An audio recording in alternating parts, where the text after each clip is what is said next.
سے بدلہ نہیں لیا، بدلہ لینے کا آپ نے تصور بھی نہیں کیا، اور لوگ آپ کے اخلاق کو دیکھ کر، آپ کے محبت کے پیغام کو دیکھ کر لوگ اسلام میں داخل ہوتے گئے، سلسلہ چلتا رہا، مگر اب تک جو لوگ مسلمان ہو رہے تھے وہ سارے کے سارے غریب ہی لوگ تھے یا غلام تھے۔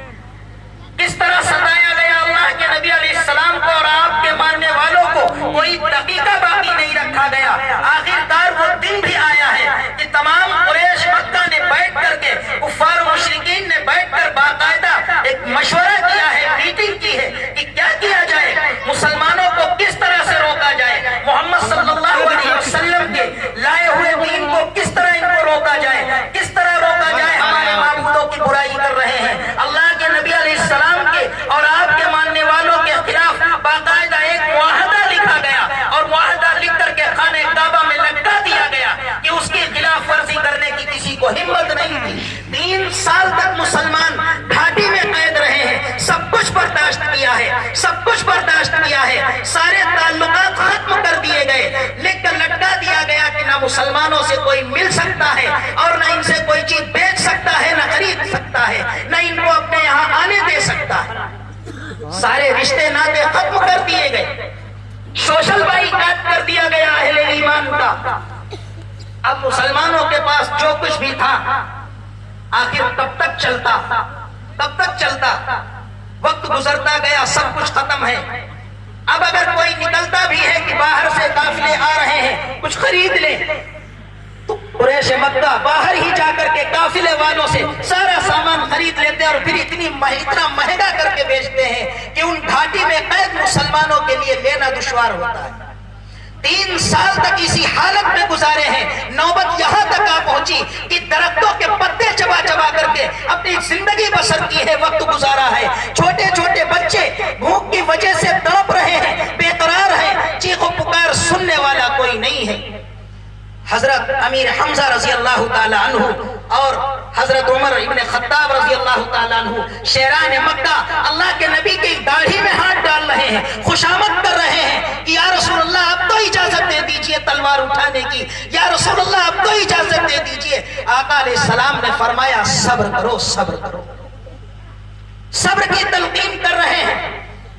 اللہ کے نبی علیہ السلام فاقوں پر فاقے، جتنے بھی مسلمان ہیں سب فاقوں پر فاقے کر رہے ہیں۔ حضرت خدیجہ رضی اللہ تعالی عنہا کے یہاں سے کچھ تھوڑا بہت کھانا چپکے سے آ جاتا تھا تو خود نہیں کھاتی تھی، بچوں میں تقسیم کر دیا کرتی تھی، بچوں میں تقسیم کر دیا کرتی تھی۔ حالانکہ ضرورت خود کو بھی ہے، خود بھی بھوکی ہے، مگر بچوں کے آگے لقمہ حلق سے نہیں اترتا۔ آج ہمارا حال کیا ہے؟ اگر کوئی چیز تقسیم ہو رہی ہو پھر دیکھو بچوں کو اس طرح پیچھے کر کے بڑے بڑے آگے بڑھتے ہیں۔ کہیں بھی دیکھ لو کوئی چیز تقسیم ہو رہی ہو تو بچے بیچارے رہ جاتے ہیں ہاتھ پھیلا کرتے ہیں، اور بانٹنے والے کو بھی نظر نہیں آتا کہ بچہ ہاتھ پھیلائے کھڑا ہے نہ دے دے، اور بڑے بڑے لوگ شوق سے کھا رہے ہیں، بچے منہ دیکھ رہے ہیں۔ حضرت خدیجہ رضی اللہ تعالی عنہا خود بھی بھوکی ہیں، گھر سے کھانا آیا بچوں میں تقسیم کر دیا، خود صبر کر لیا۔ اللہ کے نبی علیہ السلام صبر کی تلقین کر رہے ہیں۔ آخرکار جب حضرت امیر حمزہ رضی اللہ تعالی عنہ کا اصرار بڑھا ہے، آقا علیہ السلام پر قرآن مقدس کی آیت نازل ہو گئی، ام حسبتم ان تدخلوا الجنة ولما يأتكم مثل الذين خلوا من قبلكم مستهم البأساء والضراء وزلزلوا حتى يقول الرسول والذين آمنوا معه متى نصر الله الا ان نصر الله قریب۔ کہ کیا تم یہ گمان کرتے ہو، تم یہ سمجھتے ہو کہ ہم بغیر آزمائش کے، بغیر امتحان کے جنت میں داخل ہو جائیں گے؟ جنت اتنی سستی تو نہیں ہے جس طرح تمہیں آزمایا جا رہا ہے، تم سے پہلے لوگوں کو بھی آزمایا گیا، انہیں بھی مصیبتوں میں ڈالا گیا، انہیں بھی ستایا گیا، اور اتنا ہلایا گیا، اتنا ہلایا گیا حتی یقول الرسول والذین آمنوا معه متى نصر اللہ، یہاں تک کہ لوگ یہ کہہ اٹھے کہ کب آئے گی اللہ کی مدد، کب آئے گی اللہ کی مدد۔ قرآن کہتا ہے الا ان نصر اللہ قریب، سنو سنو اللہ کی مدد بہت قریب ہے، اللہ کی مدد قریب ہے۔ قرآن مقدس کی آیت نازل ہوئی، اللہ کے نبی علیہ السلام نے اہل ایمان کو یہ آیت کریمہ سنائی، سب نے صبر کا دامن تھاما، سب خاموش ہو گئے۔ اللہ کے نبی علیہ السلام نے فرمایا کہ جو عہد نامہ لکھ کر کعبے میں لٹکایا گیا تھا اس کو دیمک نے چاٹ لیا ہے، اب ہم بہت جلد اس گھاٹی سے نکلنے والے۔ ایسے نازک مرحلے پر بھی آقا علیہ السلام نے تلوار اٹھانے کی اجازت نہیں دی۔ کہاں ہیں وہ لوگ؟ وہ سیرت اٹھا کر دیکھیں جو آج یہ کہتے ہیں کہ اسلام تلوار کی زور سے پھیلا ہے۔ قرآن مقدس کی آیت کریمہ پڑھو، اللہ کے نبی کی سیرت کا مطالعہ کرو، تمہیں پتہ چل جائے گا کہ اسلام تلوار کی زور سے پھیلا ہے یا اخلاق کی زور سے پھیلا ہے۔ اللہ کے نبی علیہ السلام اگر چاہتے تو اجازت دے دیتے، خون کی ندیاں بہہ جاتی۔ حضرت عمر رضی اللہ تعالیٰ عنہ جیسے جلیل القدر صحابی جن کی تلوار آج بھی دنیا کے کسی عجائب گھر میں رکھی ہے، اتنی چوڑی آپ کی تلوار ہے، اتنی چوڑی، اور دونوں طرف دھار ہے، ان کی تلوار کو دیکھ کر کے ان کا جلال ٹپکتا ہے۔ لیکن آقا علیہ السلام برابر صبر کی تلقین کرتے رہے۔ 3 سال اسی حالت میں گزر گئے ہیں۔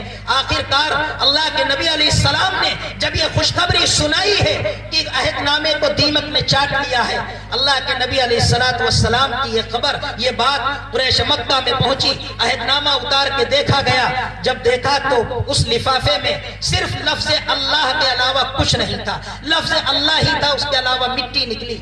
ابو جہل کہنے لگا یہ محمد کا جادو ہے۔ کیا کہنے لگا؟ محمد کا جادو ہے۔ کہتے ہیں کہ کھسیانی بلی کھمبا نوچے۔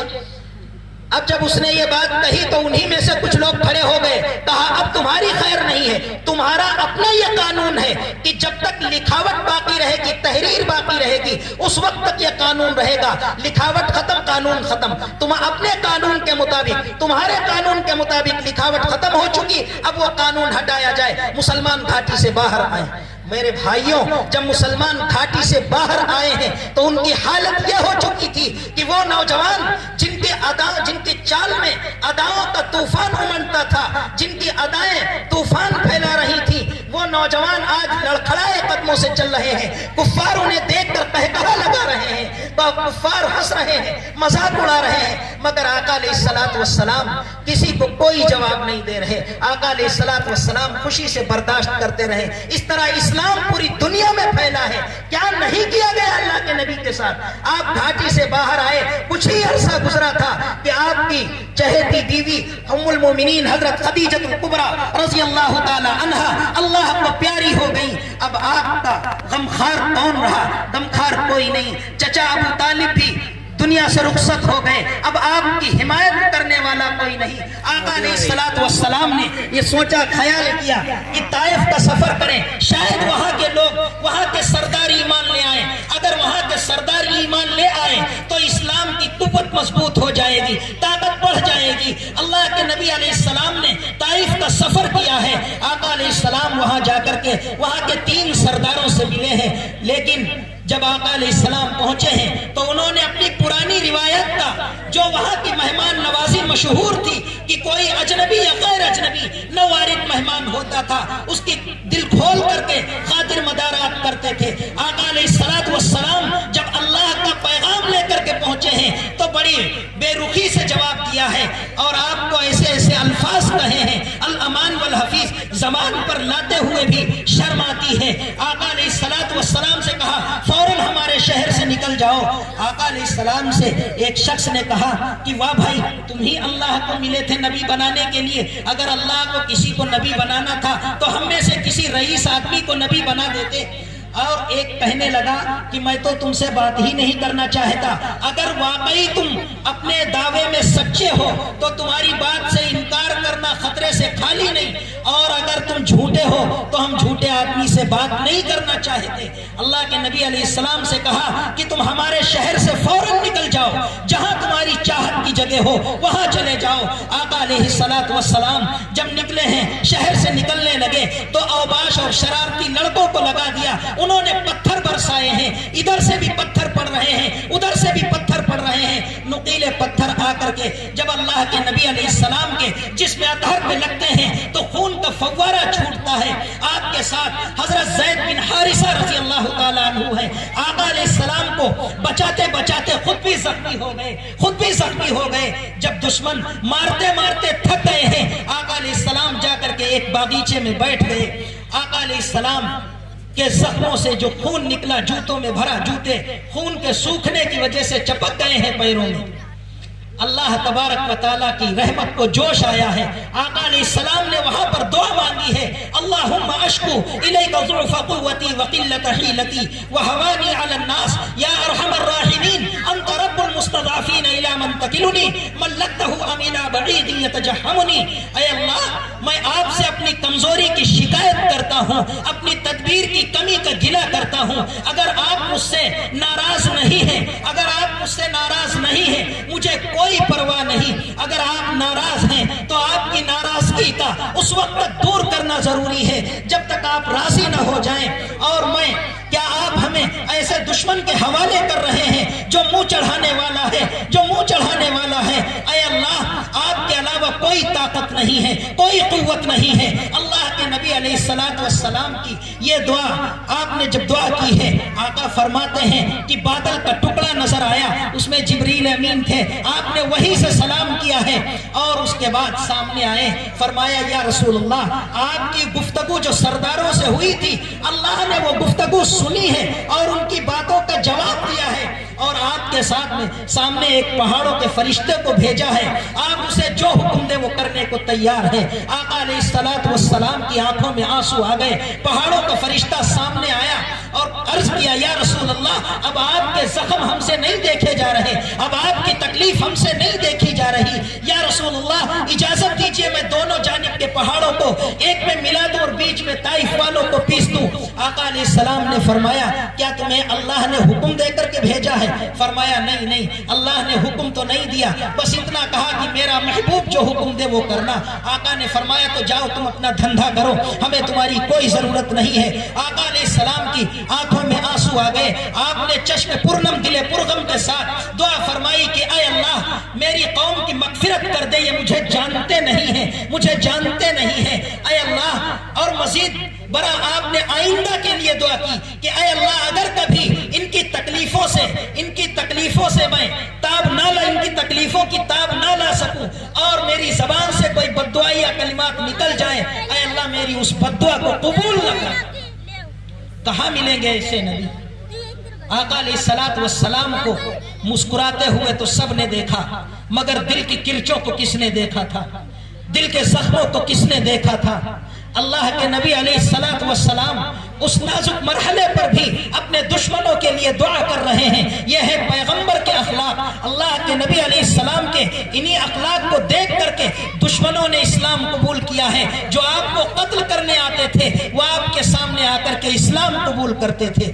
آپ نے بارہا واقعہ سنا ہوگا. آقا علیہ السلام کسی غزوے سے واپس آ رہے تھے، شدید گرمی کا موسم ہے، دوپہر کا وقت ہے. آقا علیہ السلام راستے میں کیکر کے درخت تھے، وہاں آپ نے پڑاؤ ڈال دیا. صحابہ کرام نے بھی آقا علیہ السلام سے تھوڑی دور ہٹ کر کے آرام کرنا شروع کر دی، اپنے اونٹ بٹھا دیے. آقا علیہ السلام ساتھیوں سے دور ہیں، جیسے ہی لیٹے ہیں، تھکے ہوئے تھے، لیٹ گئی، نیند آ گئی. آپ کی تلوار پیڑ پر لٹکی ہوئی. ایک دشمن آپ کی طاق میں تھا، اس نے جب دیکھا کہ محمد اپنے ساتھیوں سے دور ہے اور تلوار بھی لٹکی ہوئی ہے، سوچا کہ گولڈن چانس ہے، اس سے اچھا چانس کہیں نہیں ملے گا، چلو دو چار کا معاملہ کر لو، فیصلہ کر لو یہیں پر. آیا ہے، اللہ کے نبی کی تلوار اٹھائی، تلوار تان دی ہے، اس نے تلوار تان دی، قریب تھا کہ حملہ کر دیتا. آقا علیہ السلام کی آنکھ کھل گئی. آقا علیہ السلام اٹھ کے بیٹھے، فرمایا، دشمن کو دیکھا. دشمن کہنے لگا کہ من یمنعک منی یا محمد، اے محمد بتا تمہیں ہم سے کون بچائے گا؟ آقا علیہ السلام نے بڑے سکون سے جواب دیا، اللہ. اور ساتھی قلبی توجہ ڈالی. دشمن کانپنے لگا ہے، ہاتھوں میں لرزہ طاری ہو گیا، تلوار وہیں دی گئی. اب اللہ کے نبی علیہ السلام نے تلوار اٹھائی، دشمن کا گریبان پکڑا، کہا بتا اب تجھے کون بچائے گا؟ اب وہ تو بچپن سے اس نے دیکھا تھا، جانتا تھا کہ محمد بڑے مہربان ہیں، تو اب خوشامد کرنے لگا. بیچارہ مرتا کیا نہ کرتا، خوشامد کرنے لگا، کہہ رہے آپ تو بڑے مہربان ہیں، بڑے ہمدرد ہیں، اور یہ ہے وہ ہے، تعریفوں کا پل باندھنا شروع کر دیا. اللہ کے نبی نے فرمایا کہ چل جا ہٹ، میں نے تجھے معاف کر دیا. معاف کر دیا اللہ کے نبی نے. اب اپنے جان لینے والے دشمن کو آقا نے معاف کر دیا. کون ہوگا اتنا بڑا جگر والا؟ کون ہوگا اتنی بڑی جگر والا؟ آج اگر ہم سے کوئی ایک بات کہہ دیتا ہے، اگر ہمارے دل کو ناگوار گزرتی ہے تو بولنا بند کر دیتے ہیں، بولنا بند کر دیتے ہیں. مگر اللہ کے نبی علیہ الصلوۃ والسلام کا جگر دیکھی، آپ کے اخلاق دیکھیے کہ اپنے جانی دشمن کو وہیں پر معاف کر رہے ہیں. جب معاف کر دیا، اب دشمن کھڑا ہے، آقا نے فرمایا آپ کیوں کھڑے ہو؟ فرمایا آپ کیوں کھڑے ہو؟ کہا یا رسول اللہ جب آپ نے معاف کر دیا تو اب کلمہ پڑھا دیجئے تاکہ اللہ بھی معاف کر دے. کیا کہا؟ کیا آپ کلمہ پڑھا دیجئے تاکہ اللہ بھی معاف کر دے. یہ کس کے نتیجے میں؟ کیا اللہ کے نبی نے کوئی بدلہ لیا تھا؟ آپ علیہ الصلوۃ والسلام اگر چاہتے تو بدلہ لے سکتے تھے، صحابہ کو آواز دیتے، صحابہ تو پلک جھپکتے ہی کام تمام کر دیتے.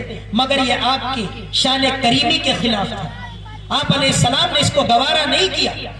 آپ کو علیہ الصلوۃ والسلام کو ایک شخص کا ایمان میں داخل ہونا بے انتہا پسند تھا، قتل کرنا پسند نہیں تھا. اللہ کے نبی علیہ السلام نے اسے معاف کیا، فوراً وہ وہیں پر ایمان لایا.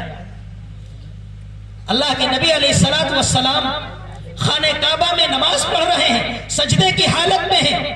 ابو جہل نے کہا کہ فلاں جگہ پر اونٹ کی اوج پڑی ہے، تم میں سے کون ہے جو وہ اونٹ کی اوج اٹھا کر کے لائے؟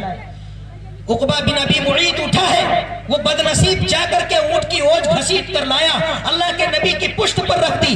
آقا سجدے میں ہیں، آقا سجدے میں ہیں، اونٹ کی اوج رکھی ہے. آقا علیہ السلام سر نہیں اٹھا سکے، دم گھٹنے لگا. حضرت فاطمہ آئی ہے، جیسے تیسے اسے کھینچ کر الگ کیا ہے، جلال میں آ گئی. اور جب حضرت فاطمہ کا جلال اللہ کے نبی نے دیکھا ہے تو آقا علیہ السلام نے فرمایا بیٹی فاطمہ صبر کرو، صبر کرو، اللہ کا دین برحق ہے، دنیا میں چمک کر کے رہے گا. جب تک دنیا کے ایک ایک کچے اور پکے گھر میں اللہ کا دین نہیں پہنچ جائے گا قیامت نہیں آ سکتی. دنیا کے ایک ایک کچے اور پکے گھر میں اللہ کا کلمہ پہنچ کر کے رہے گا، اور پہنچا ہے. اور اسلام بلند ہونے کے لیے آیا ہے، بلند ہوتا رہے گا. کس کی بنیاد پر؟ اللہ کے نبی کے اخلاق کی بنیاد پر پھیلا ہے. ہمیں ضرورت اس بات کی ہے کہ ہم اپنے اندر وہ اخلاق پیدا کریں جو پیغمبر علیہ الصلوۃ والسلام نے ہمیں تعلیم کی تھی. مگر افسوس ہوتا ہے کہ ہمیں آپس میں لڑنے سے فرصت نہیں ہے. ایک پڑوسی کو دوسرے پڑوسی سے بڑی شکایت ہے. آقا علیہ الصلوۃ والسلام نے کیا فرمایا؟ واللہ لا یؤمن، واللہ لا یؤمن، خدا کی قسم وہ شخص ایمان والا نہیں، خدا کی قسم وہ شخص ایمان والا نہیں. صحابہ حیرت میں پڑ گئے، آخر کون ہے جو ایمان والا نہیں؟ صحابہ نے پوچھا یا رسول اللہ کون ایمان والا نہیں؟ آقا نے فرمایا من لا یامن جارہ بوائقہ، وہ شخص مومن نہیں ہو سکتا جس کا پڑوسی اس کی تکلیفوں سے محفوظ نہ ہو، وہ مومن نہیں ہو سکتا. آج ہم نے اپنے پڑوسیوں کے کتنے حق ادا کیے. پڑوسی بھوکا سو رہا ہے، ہم سیر ہو کے کھا رہے ہیں، اور پڑوسی کو تانا بھی دے رہے ہیں کہ دیکھا بھوکے مر رہے ہیں. اگر تم کو مدد نہیں کرنا تھی تو یہ ٹھیس تو نہ پہنچاتے. کیا تمہارے یہی اخلاق تھے؟ کیا ایسے ہی اسلام دنیا میں پھیلے گا؟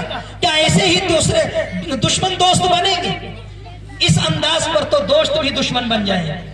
اس لیے اپنانے کی ضرورت ہے کہ ہمارے اخلاق وہ ہونا چاہیے کہ ہمارا دشمن بھی دیکھ کر کے ہمارا اپنا بن جائے. اللہ کے نبی علیہ الصلوۃ والسلام نے جنگ و جدال جیسے نازک مرحلے پر بھی اخلاق کا پہلو سامنے رکھا ہے، اخلاق کا پہلو سامنے رکھا ہے. آپ نے فرمایا سنو سنو کسی عورت پہ تلوار نہ اٹھانا، سنو سنو کسی بچے پہ تلوار نہ اٹھانا، کسی بوڑھے پہ تلوار نہ اٹھانا. جنگ کے میدان میں جو تمہارے مقابلے میں آئے اس پر تلوار اٹھانا، اور جنگ میں پہل مت کرنا، بلکہ صلح صفائی سے کام جہاں تک چل سکے صلح صفائی سے کام چلانے کی کوشش کرنا کہ جہاں تک ہو سکے جنگ نہ ہو.